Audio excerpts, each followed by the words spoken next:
Okay, now we have a matrix A, and we want to find the P. The P is in P. To make to diagonalize it, and let's. So our first step is to take lambda I minus a, that determinant, which looks like this, set equal to 0, and this is called the characteristic polynomial. This is actually this determinant is actually a polynomial in lambda.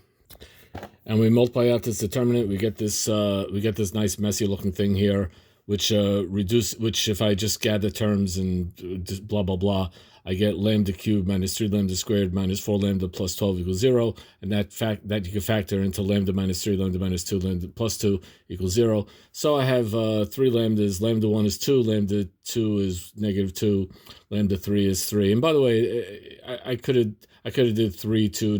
The order doesn't really matter. It'll work out. The P will look different, but it'll still work. You'll get something else that also works. Anyway, let's. So these are my eigenvalues.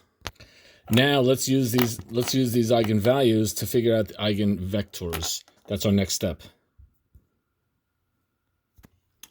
Let's see. If lambda 1, which is 2, I get this matrix, which becomes this, and then when I row reduce it, I get this, and this gives me the first eigenvector of -1, 0, 1. When I put in lambda equals -2, I get this guy because I'm plugging -2 into the lambdas over here, and which equals this, which row reduces to this, which gives me this. And then for lambda 3, which is 3, so I put in 3 minus 1, 1, 1. That's where I get this matrix, which gives me that matrix, which gives me this eigenvector.